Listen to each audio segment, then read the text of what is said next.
Hi, first graders. Happy Wind Down Wednesday. I'm so glad you're here with us this evening.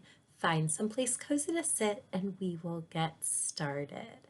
So, it is Women's Day today, and I want to wish all of the women in my life and your life a wonderful Women's Day.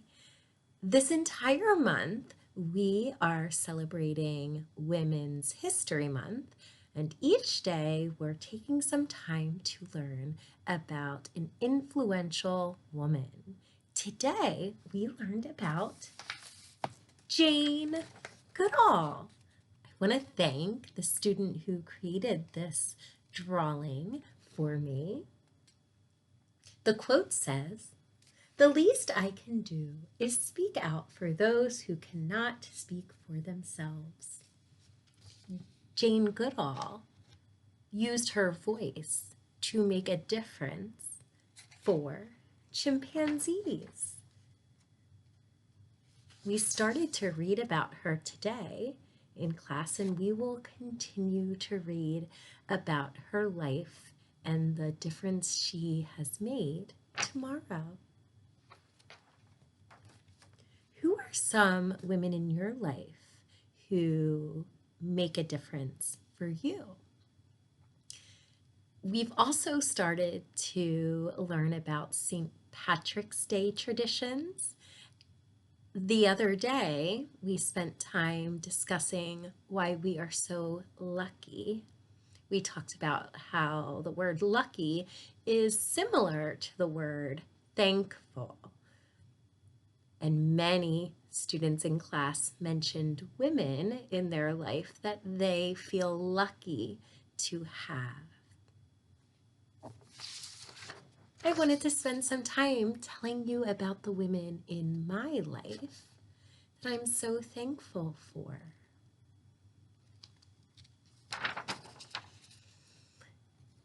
This is my grandma. Her name was Frida. She is my mom's mom. She is 100% Ukrainian. And when I think about traditions with my family, I think about making meatballs every year at her kitchen table. And we learned, my brothers and I learned how to make meatballs from scratch, which means from the very beginning of the recipe. This is my Aunt Diane. It's my dad's sister. She's my dad's sister, and I'm so thankful for all of the special memories I have with her. She has dimples on her cheeks, just like I do. This woman is my great-grandmother. This is Grandmom Frida's mom. Down here, this is my great-grandmother in the middle. This is the same woman. She's just a little older here. And next to her, if you look very closely, you can see another woman. That is my great-great-grandmother. That's this woman's mom. Grandmom Frida's grandmother is that woman. And then this is my mom. My mom is so special to me. She's the woman who taught me the mantra I taught you all in class. Every day before going to school, I had to say, I go to school to learn, I will learn, I am smart. I love the class mantra we made as a class. This is my nan, which is another word for grandmom. This is my dad's mom. Her name was Doris. I loved visiting her house every day after school, and her cookie jar was always full. So these are all of the strong women that I have in my life. Here's to strong women. May we know them, may we be them, and may we raise them. So let's give a round of applause for all of the influential women in our lives. I found just the right book for this evening. It's about an influential woman. Who do you think we might be reading about? Here's a clue. What does this look like to you? A sun and all of the planets. The influential woman we're going to be talking about this evening is Mariah. The title is Mariah's Comet. Mariah was a person who actually lived. Let's learn a little bit about her story by reading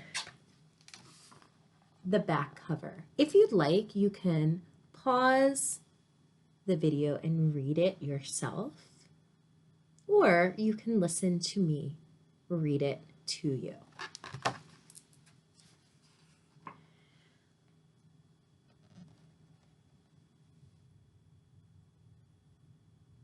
Mariah's Comet is a work of fiction, which means fake. So this story is a made-up story, but it was inspired by a real person. Mariah Mitchell was America's first woman astronomer. That means she studied the stars. Mariah was born in 1818 on Nantucket Island, Massachusetts, into a large Quaker family. By day, Mariah worked in the Athenaeum, which is Nantucket's public library. But at night, she swept the sky. We're going to learn about what exactly that means. She discovered a telescopic comet, a comet visible only through a telescope, in 1847. And in 1865, she was named the first professor of astronomy at Vassar College. Mariah also helped to start the Association for the Advancement of Women and served as its president. She died in 1889. In Mariah's Comet, the book that we're going to read, the author said that she tried to capture Mariah Mitchell's wonderful questioning spirit and dedication to women's education by showing a girl who discovers and stands up for her desire to explore the world of science. Ooh, so she had a questioning spirit. That means that she was really great at the habit of mind, questioning, and problem posing.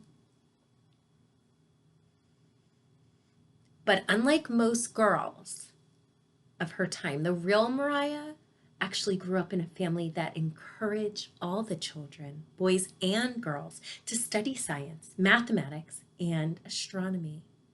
Hey, that reminds me of science, technology, engineering, and math. STEM night is tomorrow night, and I hope to see you there. Your grown-up has all of the information about the special STEM night, and I am so very excited to see you there. Here's a sneak peek at the center that I will be at. What do you think we'll be doing? You'll get to use your creativity.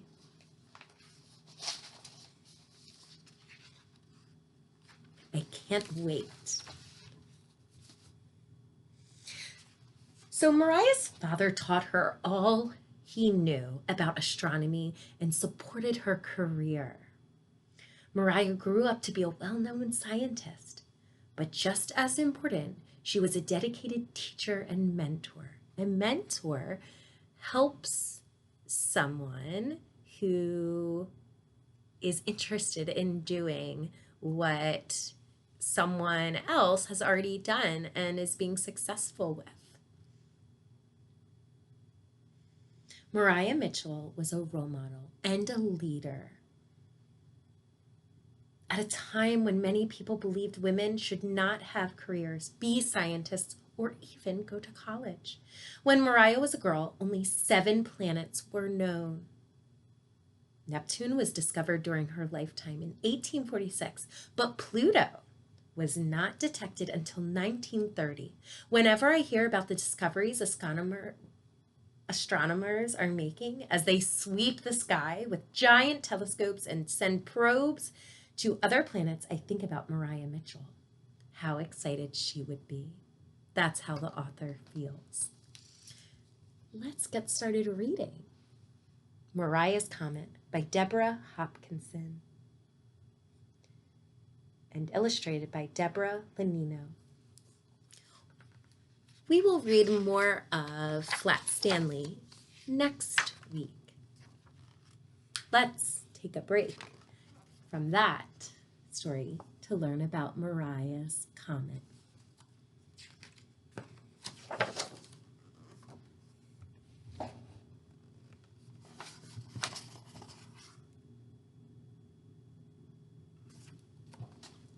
As darkness falls, Papa goes up to the roof to sweep the sky. Can you actually sweep the sky? What does that mean? Let's read on to find out. When I was little, I thought Papa stood on our rooftop, sweeping the stars into place with one great whoosh of a broom. I was sure he swept so hard that dust flew up higher and higher till it scattered into a million shimmering specks above his head. What a great imagination Mariah has.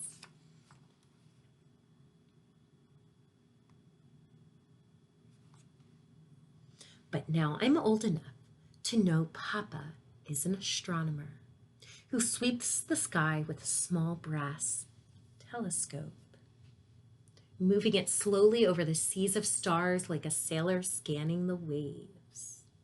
An astronomer studies the stars. A star only seems like a speck of dust because it's so far away, Papa has told me. But my telescope gathers and focuses light to help me see each tiny point as it really is, a giant spark of fire, a far-off sun burning fiercely like our own. The sun is the star that's closest to us. With his telescope, Papa can find valleys and mountains on the moon, see stars flicker, yellow, red, or deep sea blue, and best of all, search for comets. Someday, he says, we'll know what comets are made of. But for now, they are mysterious visitors with blurry heads and glowing tails, like ancient creatures gliding through the deep. He's referring to like the deep ocean.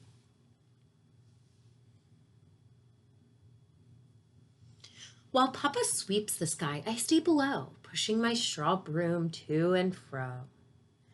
Hey, there's that word, below. In class, we're learning about how OW says O, like in bow and flow and below.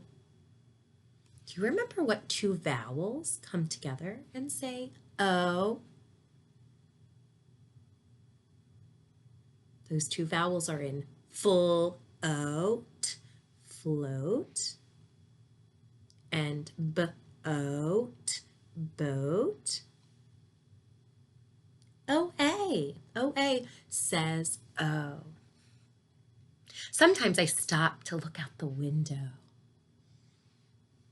and imagine the strange worlds Papa can travel just from our silent rooftop So he's traveling by looking through the telescope at the night sky. If I could catch hold of a comet's tail, I'd blaze through the night sky to call on each planet. Here are all of the planets. Tiny Mercury, pale Venus, red-faced Mars, King Jupiter, Saturn, and blue-green Uranus.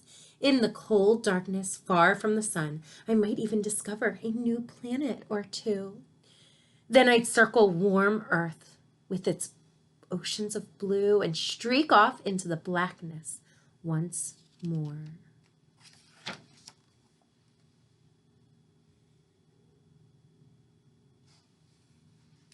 But my world is small inside this house. There are 9 children in our family, and Mama is often tired. So I help start the fire for breakfast, tell my brothers and sisters bedtime stories, and do so much mending, right? So much fixing. My needle sometimes feels as heavy as the anchor of my uncle's whaling boat. So she does a lot of sewing. Sounds like she is a helpful sibling. If you have siblings at home, how are you helpful?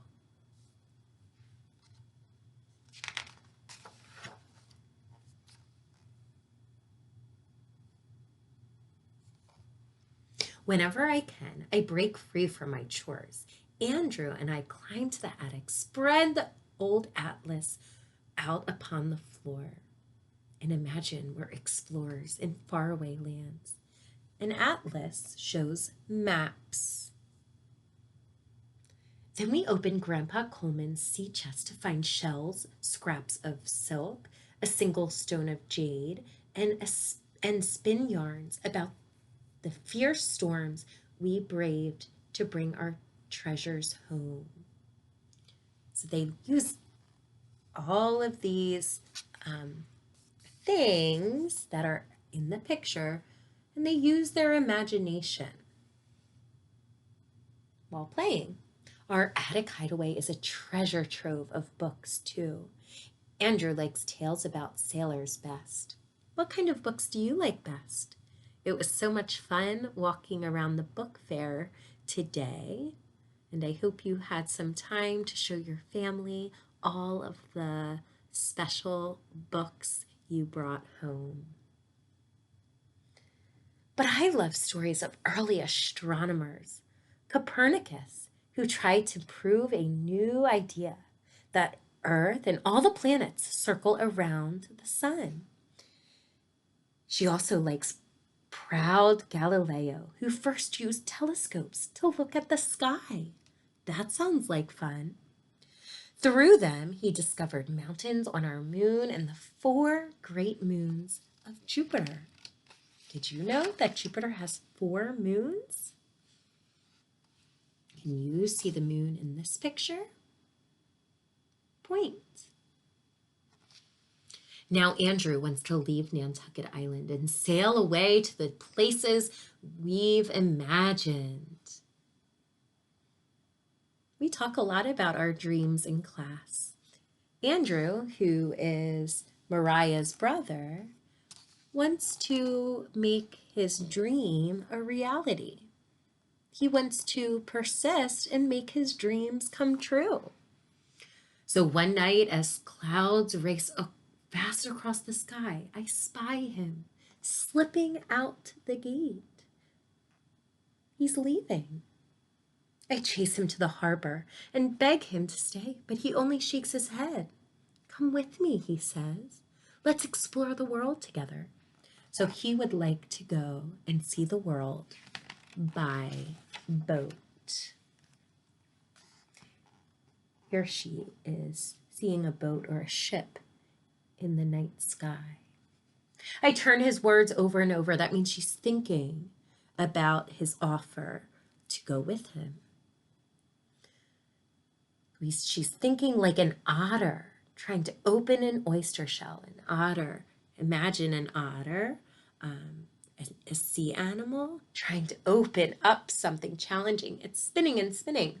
And somehow when I look, I find something wonderful and true inside. She decides that she will be an explorer. I will be an explorer, I decide, but I want to sail the sea of stars. So she would like to explore the world by learning about the night sky and learn about the deepest space.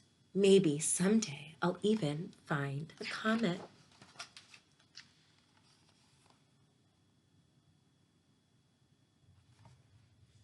By morning, Andrew's whaling boat is gone. So Andrew went on a boat to explore the world by ocean. We talked about different ways to travel today during phonics time. What's your favorite way to travel? Like so many Nantucket lads or boys before him, he has run away to the sea. So he is interested in exploring the world by boat or ship. Mama hides her tears. She's upset about one of her children leaving, and Papa is silent. My little brothers and sisters cry and pull on my shirt. Here she is, helping out. They pull on her shirt till I sit with them in a circle and make up stories of all that Andrew the sailor will see.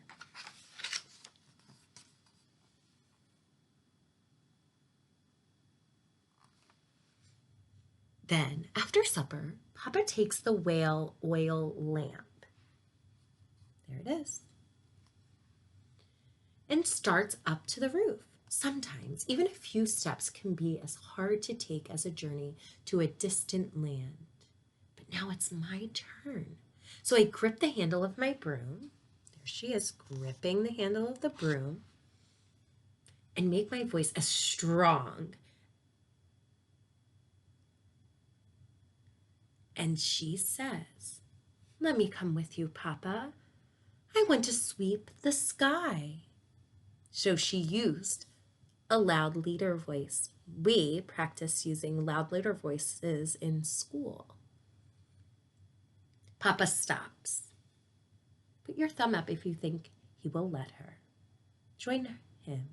Put your thumb in the middle if you don't think he will let her join him. Mama looks up from her sewing. Her needle flashes silver in the firelight, as though she holds a comet in her hand.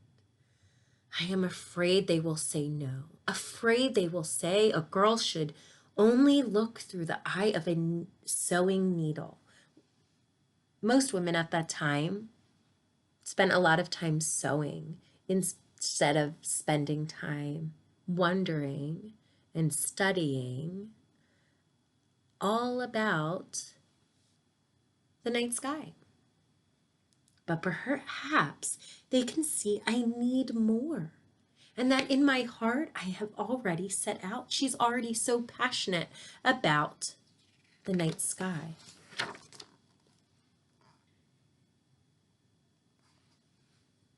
At last, Mama smiles. Take your cloak, Maria. The night is cool. That word cloak has the long O sound, and it's made with O-A. A cloak is another word for coat. As I push open the door to the rooftop, the Milky Way spreads before me like a crazy, luminous quilt. Each constellation, which is a group of stars, here are some of them. Each constellation is a patchwork of stories passed down from the beginning of time. Orion, the hunter, which is one of the constellations. Taurus, the bull. Gemini, the twins. Each stitch is a star I want to understand. She's so interested in the night sky. There's Castor, Pollux, Rigel, and serious. Papa aims the telescope and calls me over. Put your thumb up if you want to be able to look in a telescope one day. I'm so excited I can feel my heart pounding, but my hands are steady, which means still. Let's look at Polaris first, he says softly. It helps ships find their way because it's always north. We call it the Star of Sailors. I smile. I wonder if Andrew is looking at it too. Right? From the ocean.